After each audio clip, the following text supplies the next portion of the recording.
There is no legal issue here. Don't worry about it. Who are you to tell me what I'm feeling?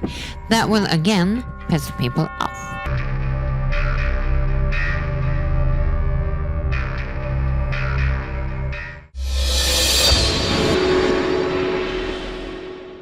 If you really messed up in business, the first 24 hours is super important on how you act. And that is exactly what we're going to talk about today. Yeah, a lawyer, 17 years, I do tend to see mistakes. You do? It happens. And you know what? Tell me. Let's learn. Let's not pretend we're all perfect. Let's instead learn. Thank you. And that's why we have a seasoned business lawyer in the house with over 17 years of experience. And we're going to talk about a 5-step lawyer playbook, how to deal with a big mistake. So you don't mess up the mess up? So you don't mess up the mess up. And you know what? People will be watching you like never before when there is a big mistake. So yeah, that's not only pressure. It's an opportunity to show that you're a leader, that you're a wow factor, that you're trustworthy, that you're competent, and that you're more. Wow. So now you really need to listen careful on how to handle a big mess up in business. Let's take you through the list. What to do and what not to do. Exactly. So let's start, Kat. The first principle. Step number one, contain before you explain. And what do you mean by that? Typically, when there is a big mistake, we rush to communicate. Yeah. We text on WhatsApp, we call the client, we apologize, oh, it's all our fault, or we get defensive, whatever. Number one, pause. What has actually happened? And make an assessment what you need to do to contain. Is the mistake ongoing? Is there a message that has gone to the wrong person? Can you retract that? Can you stop it from spreading further? Etc. Wow. Number one, assess. What can I do to stop any immediate damage? Yeah, so what could an example be? Like I said, what if you sent an email to the wrong person? Yeah. It was supposed to go to one customer and instead it went to somebody else. And you reveal the price that you're giving to the other customer, which is perhaps 50% off what you claimed was the lowest price you could give to that customer, right? Yeah, that is a mess up. Price sensitive. Yes. So what can you do? Perhaps you can reach out. Perhaps you can retract the email if you're quick. Perhaps you can let them know that this is not intended for you. It's proprietary and confidential information. I will need to require that you delete it. Yeah. Or at least confirm that this is confidential information. You're not allowed to use it, etc. Okay, that's really good to know. Yeah. So we can't put on a wand and just make the mistake go away, but we can assess what can we do to minimize any damage. That's super good. And that takes us to step number 2, which is get the facts fast. Another thing that happens when a big mistake happens, we jump to conclusions. Of course. Of course. So, and that is when we mess up the mess up. Yeah. Yeah. That's the biggest problem I see as a lawyer when I come in to help, is that you have sent those emails, you have assumed guilt, or you've done something else that is off compared to what really, really happened, what we really know. So we're going to give you some really good what not to say when the mistake has happened. But don't worry, everything is under control. But you don't know. You're just reassuring without knowing. Well, it's not a big deal. But you don't know? Trying to just kind of sound calm, that can really, really diminish people's respect for you. Yeah, and I'm sure it will not have any consequences. Again, without knowing, you just sound defensive. You sound nervous. Let's not overreact on this one. Ouch. Who are you to tell me not to overreact? But who am I? I don't know. That will typically provoke people. So stay clear of those. What you can say if you want to come across as controlled, confident, and like a powerhouse. this is what we know right now. Or this is what we still are verifying. So you can acknowledge the problem, acknowledge what you know, but also stand clear. We're verifying. We don't know yet. Exactly. And this is what we're going to do in meantime.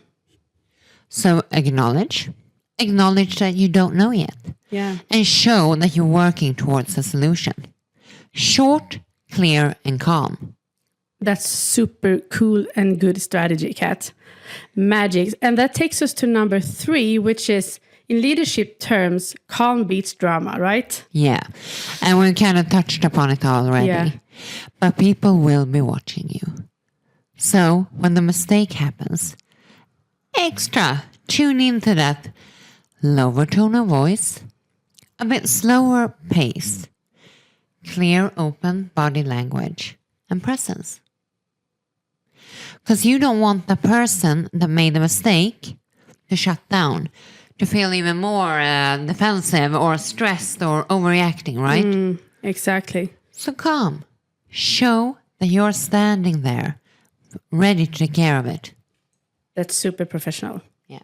And that takes us to step number 4.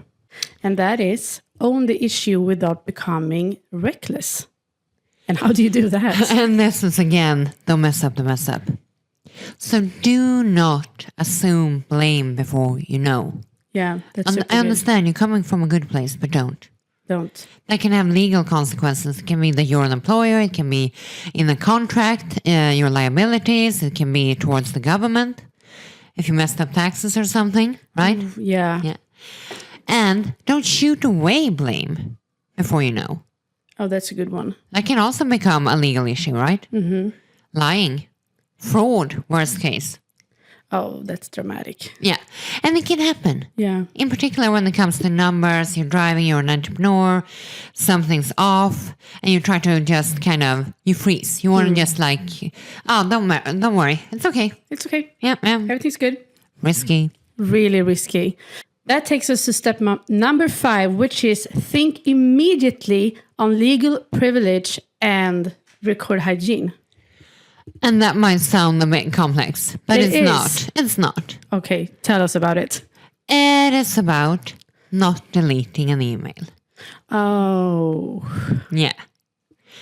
Don't try to change history. And I see it all the time. Yeah. I've seen it so many times. You do? Yeah. People panic. Yeah. And they're like, oh no, I didn't mean that.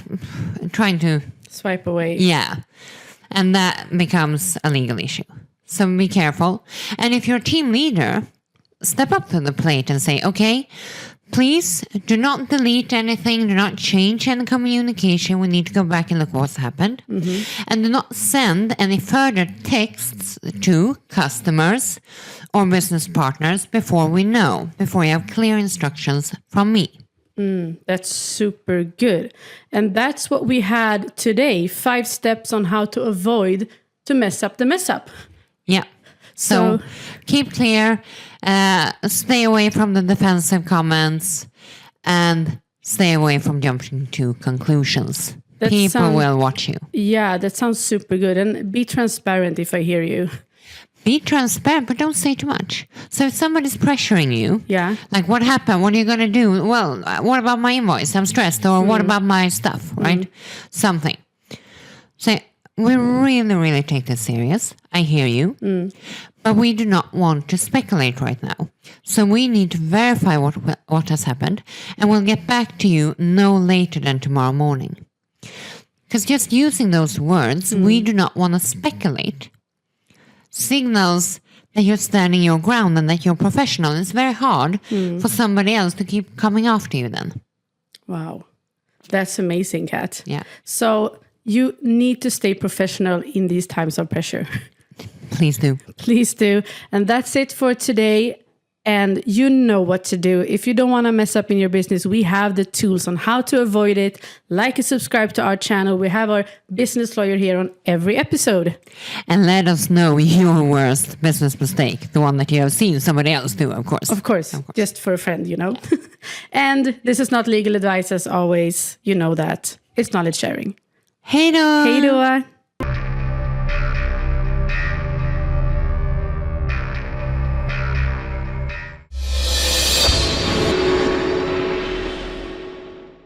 If you messed up the mess up, we're going to give you the exact tools on what to say and what not to say in this episode. Kat, let's bring it on. Lawyer Playbook, and we're going to base this on what we see work and what does not work, because as a lawyer, you come in after the mess up. Yeah. And you have a lot of experience. I mean, over 17 years, you've seen it all. And what's really interesting is that data show that a competence mess up is actually not that bad. That depends on how we react after the mess up. Integrity mess ups, when we're lying, we're thinking about ourselves first, that's worse. Yeah. Yeah. And that's why we have this episode. Yeah. So you know how to stay professional in times when you are under a lot of pressure. And if you do this right, if you listen to how to act and what to actually say and what not to say, then a mess up can actually be an opportunity. People can be like, wow, you handled that so is investment criteria. That is CEO level. I want her.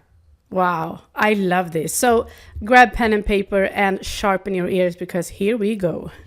Here's some examples what not to say, how not to act in a mess up situation. Yes. Well, this was all our fault. Don't panic. Don't take on the blame before you know exactly what happened. This can be legally damaging, and you can sound like you're panicking. Oh, this is all our fault. We're so sorry. And no one could prevent this. That sounds like you're shifting away. You're not taking ownership of what happened. Nobody can prevent this? Are you sure? That's not ownership. And ownership is one of the most important parts if we're going to accept and respect somebody who messed up, or a company that messed up. Well, it was all Karen's fault. Do not start with throwing somebody else under the bus, even if Karen deserves it. And there is no legal issue here. Don't worry about it. For me, I worry about that. You do? That's a red flag. Yes. Before you know, before you understand, don't be like, oh, come on, that's no legal issue. That's no problem. Stay cool. People will respect you more. Don't jump to conclusions. Don't over-reassure, and don't take the blame. Yeah. And we promise no one was harmed here. Don't say that unless you know. Yeah, that's super good. Yeah. So again, try to not reassure before you know. Stop, pause, think, go to the balcony, as we call it. Super good. Take a step mentally back and look what happened before you speak. And calm breath. And here we go. What you can say in a low, calm, collected tone. We are aware of the issue and we are reviewing it urgently. Perfect. Acknowledge that you're taking it serious, you understand their concern, but you're not overstepping. No conclusions. You're very present, and people will respect you for it. That's super good. We take this really seriously. Just acknowledge. We do take this seriously. We don't want to speculate. Very important comment. Because then when people are pushing you for an answer, you sound very professional. Because what will they gain from you speculating, right? Exactly nothing. Yeah. So acknowledge, we take it seriously, but we don't want to speculate. We've taken immediate steps to contain the situation. Again, you're right there. You're owning the issue. Calm, look them in the eye if you're in person, and state just that. No more, no over-explaining. We are assessing impact and will revert with an update. That is also important. Acknowledge what you don't know. Yeah. And make it clear that you will get back to them. You have an action, a plan. You're not stopping at the acknowledgement. And show that you take responsibility for the situation. Yeah. Wow. So we're reviewing it. We'll get back to you on Friday. We'll get back to you in a couple of hours. Whatever. Show that you are taking action. But again, don't over-explain. They don't need to know the details. And if they're trying to continue to talk, you say, we hear you. Again, we take it serious, but with your best in mind, we need to focus on sorting this out, and I promise you we will get back. I will call you in a couple of hours. Thank you for understanding. Wow. So now you know what not to say if you're under pressure in a situation where somebody or you messed up, and you know what to say as well.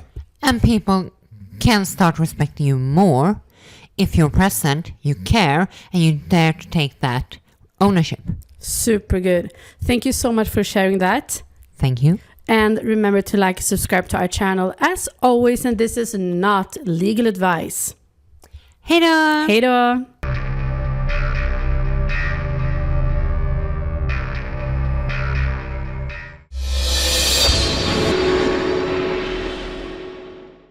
A big mess up could really destroy your reputation. But it might not be the mess up, it's how you act after it. Are you lying, being honest, or panicking? And that's why we have you here today, Kat. Business Lawyer Playbook. How do you handle a mess up so that people do not lose respect and do not lose trust? Instead, we can even take the opportunity to build trust and respect. And as lawyers, we see a lot of mistakes and we see a lot of bad reactions. Yeah. Oof.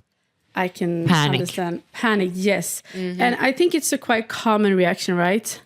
Oh, you would see the most controlled big boys just crumbling when they have to apologize or they have to own up to a mistake. So let's learn from their messing up their mess ups. How do you keep people's trust and respect when you've done a mess up? Because we all do. We all do, and that's why we have this episode, and you need to stay tuned through the whole episode. So, to find out how to do it, let's start with what not to do and not to say. I'm so sorry you were offended. That will offend people. People will be super annoyed with you. Yeah. And I'm super sorry you feel that way. Again, who are you to tell me what I'm feeling? That will again piss people off. Mistakes happen. That sounds like you're not taking it seriously. It's up to me. It's not up to you to assess if this is a relevant mistake or not. Well, I really tried my best, but yeah. If you don't come across as sincere, like taking ownership, people will stop trusting you. Don't take it so personally. Ouch, worst of all. Yeah. That will really push people away. Yeah, truly. So, how can we do instead, Kat? Well, there is a clear formula, thankfully. Good. What works? Name what happened. We want you to take clear responsibility. We want you to acknowledge the impact for the other person. Show that it is about them. You might want to shrink through the ground, but it's not about you. Show, acknowledge. Super good. And this one can hurt to say out loud. Yeah. Number 4, because people will wonder, can I trust you going forward? Yeah. So show what you're doing to fix it, and you're taking it seriously. And what will you do to not repeat it again? Can I trust you going forward? Do you take it serious? Do you hear me? Do you acknowledge? And are you taking actions so it won't happen again? Wow. That's super good. Yeah. And we're also going to show you 5 things that you can do when you messed up. Clear process. Step number 1, pause, pause, pause. Super good. Before you speak, before you panic, before you blame, get mad, or just disappear, go mentally to the balcony. Take a look. What has happened here? Like from a third person, so it's not so personal. Might sound a bit weird, but it works. This is Harvard Uri Fisher negotiation strategy. Go to the balcony. What has happened? Super good. And then number 2. Own it. No excuses. Just own it. That's a hard one, but you can do it. Number 3 then. Fix what you can. So, if I missed your birthday, I'm owning it. I'm sorry, love. I missed your birthday. Apologize accepted. I know I can't make it up to you, but I want to take you to dinner this weekend. Show what you're doing to fix it. That's super good. And then step number 4. Apologize properly. And there are 2 issues. Tell us. Some people under apologize. Too over explaining, too much excuses.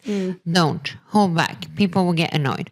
And some people over apologize. Oh. I'm sorry, I'm such a mess up every time. I'm such a bad girlfriend. I'm so sorry. I hate myself now. You must hate me. And suddenly it's about you. Yeah. Yeah. Feeling sorry for yourself. And that goes in business also. Yeah. So stay cool, neutral. Own it, apologize. Don't over apologize. Oh, that's brilliant. And that takes us to number 5. Learn. Yeah. Oof, that's a good one. I love that one. Learn. Neuroscience, how do we grow as adults? Through error and adjustment. Oh, wow. So this is a growth opportunity. Remember that. And it can be so hard in front of yourself to really own a mistake or that you behaved in an unprofessional way, perhaps in a meeting. Yeah. You might have gotten too mad. You couldn't control yourself. Or you wanted to take credit. So you start to talk about me and my Instagram and I'm going viral and that. And everybody else was rolling their eyes. And yes. then afterwards, you're like, I fucked up at that meeting. We didn't get anywhere. And I was talking me. Own it. You can even apologize. Like, I'm so sorry. I realized I just made it about me. I wasted everybody's time. We didn't get to the marketing plan as we should have. And in front of yourself, God, why did I go on about me? How can I learn? How can I stop myself in time? And that's hard. That's hard, but it's a super good lesson. And we all need it. We all have areas of improvement. We have. For sure. And it never stops during life. No. You can always mess up some more. Yeah. Well, just welcome the mess ups. And I mean, the last part. The last one. Yeah. Don't let it define you. Oh, I think that's the hardest part. So I messed up. I ruined a meeting. Yeah. I came across as super egocentrical. But that doesn't mean I'm a bad egocentrical person. No. Own it. Learn from it. But it does not define you unless you let it. And you shouldn't. So try to move on. Look at it as growth, improvement. Wow. This is super good. This is brilliant knowledge to have when you're under pressure during a mess up. Because it's so hard to handle, but there is actually strategies that you can use that we'll be talking about today. And they work. It's clear. People will want to know. It's okay that you messed up, but do you take ownership? Can I trust you? Do you understand how it impacted me? And then I'm good often. Yeah. Super good. Thank you so much for listening to this, and thank you so much for sharing, Kat. And we're going to talk about mess ups in more episodes, so just have a look on our channel because we're going to talk about this a lot. And we're also going to look at the biggest business mess ups and what actually we all can learn from them. Yes, and that's why we're having these kinds of episodes. And remember to like and subscribe to get ahead in life. And also, this is not legal advice. What is your biggest mess up or the biggest you've seen? Let us know. Yeah, let us know. Until next time. Hej då. Hej då.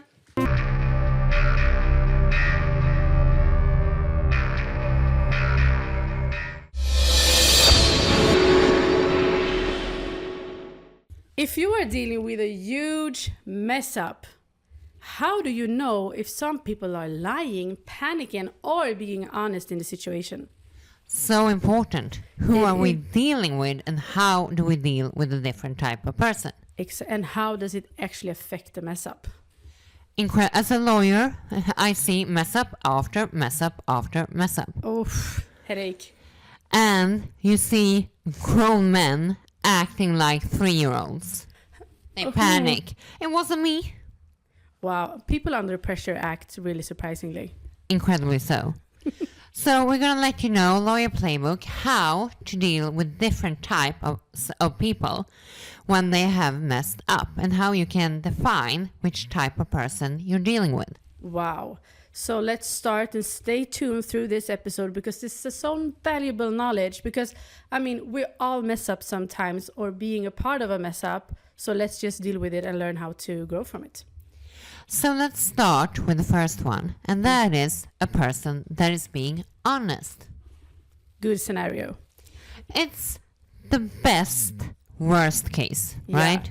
We have a mess up, but somebody's being honest. In this case, you want to get as much information as possible, as quickly as possible, and you want to show that you're not into blame game.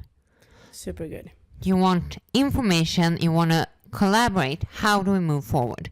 So ask very straight questions about fact. I really appreciate that you are being clear with me. And this is a serious situation and we really need to make sure what are the consequences. So an honest person needs somebody to just hold on to. They don't need drama. They don't need to be calmed. They just need you to be clear and factual. Wow. That's super good. So you can shift very quickly from assessing the person, like, okay, you're good, to looking at what do we need to take care of and how can we learn and move forward. That's brilliant. Let's move on. Number 2, if a person is panicking. This is a risk situation. Yeah. Because a panicking person can often make a mistake that is much worse than the first mistake. Yeah. Yeah. They try to hide the body. That's not good. That's not good. So you need to calm them down and you need to control. Yeah. And a good way to find out what has happened, because a person panicking is not communicating very well. No, for sure. So get them away from the mobile phone so they can't call, email, send funny texts. Oh my God, we made a big mistake. This is what happened and now the police is coming after us. No. So, and then you ask quite narrow questions. Okay. Not too open-ended, because that's too much for a panicking person. Mm-hmm.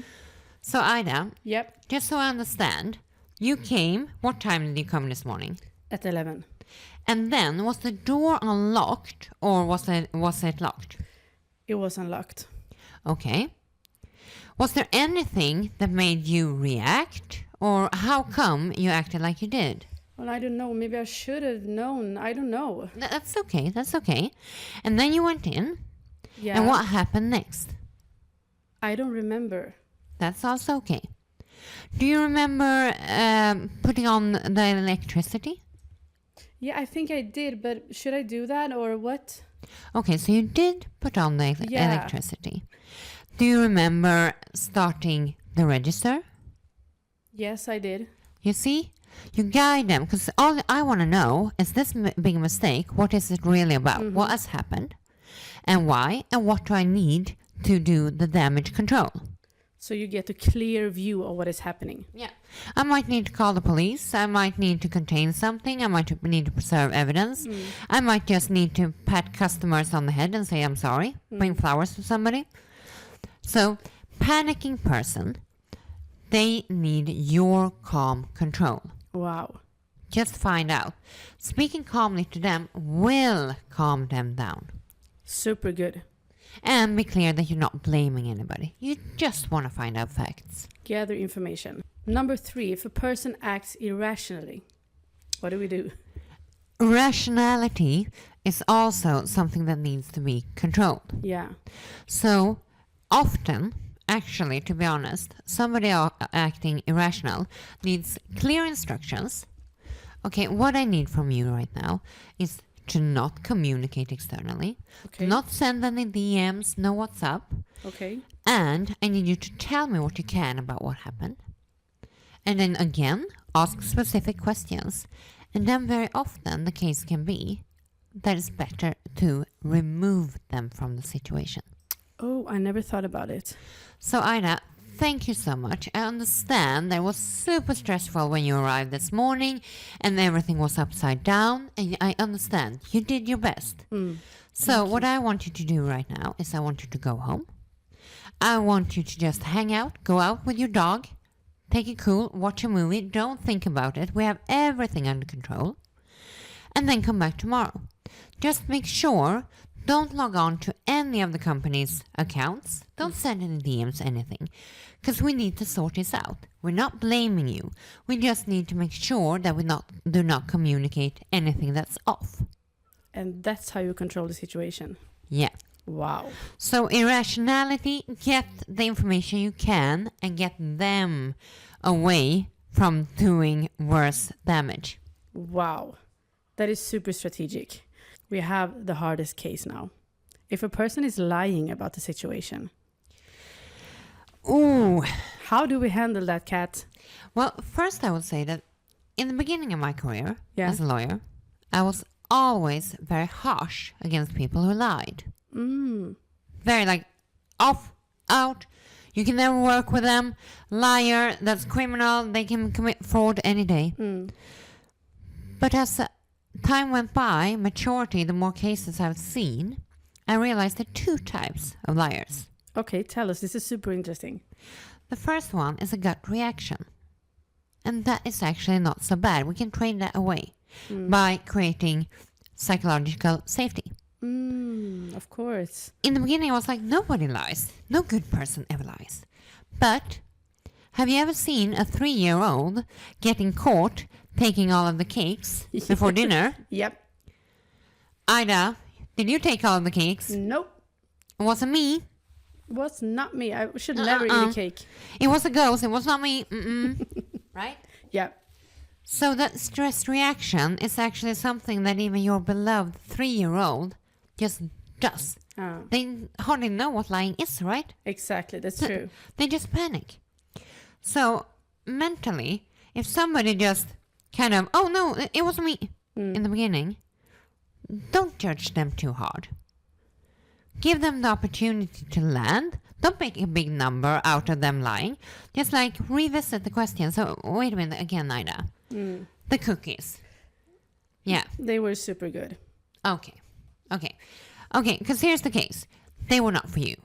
Oh. And then you communicate and you learn and you try to do better. Super good. Yeah. So panic lies, you can create psychological safety where you train that away. Yeah. If they keep lying, then we have a serious integrity issue. Yeah, we have. Yeah. So don't call it out too early if you're not sure, in particular if you're a boss, because that can have legal implications as an employee. But do try to figure it out. Like ask probing questions. Make statements. Are they too factual? Are they too rigid in the story? That's typical, because honest people actually mess their story up more. But somebody lying has a very clear storyline. Yeah. Yeah. And if you do find out facts that they are lying about their mess up, I would seriously consider letting them go as the end result. Because if you cannot trust, that's the core. Founder, team, any business relationship, any relationship. That's true. But in the end, also, if you're going to cut the cord, I would say bring it up. Not when the mess up has happened, but afterwards. Like, I know you said you did not take those cookies. But you know what? I actually have a camera, a surveillance camera. And I mean, these cookies cost me $20,000 because they were gold plated. So I reviewed the camera and I saw you munching away. Yeah, you could say like that. Yeah. And if they take ownership, you know what? It might be okay. You can grow. You can grow from there. Again, previously in my life, I would have said that's impossible. But now, if they're like, oh my God, yeah, I did. I completely freeze. I was so hungover. I was high and I just had the munchies. And when you called me out on it, I didn't realize they were pricey. I panicked. I just wanted to make everything good. And then I didn't dare to come clean because I thought I was going to lose my job. You can work with that. It's not good, Yeah, but it's better than lying. Yeah. Then they did lie, but then they came clean. So try to rebuild trust. And for you, the liar, know that the more you lie, the longer and the harder you need to work to rebuild trust. That's true. And it's a hard and long journey. It is. Well, thank you so much. Yeah, big part of business law, and life. Yeah. Messing up. But that's why we have these episodes, and we have our business lawyer here with us every time as well. Remember to like and subscribe to our channel, and this is not legal advice as always. Hej då! Hej då!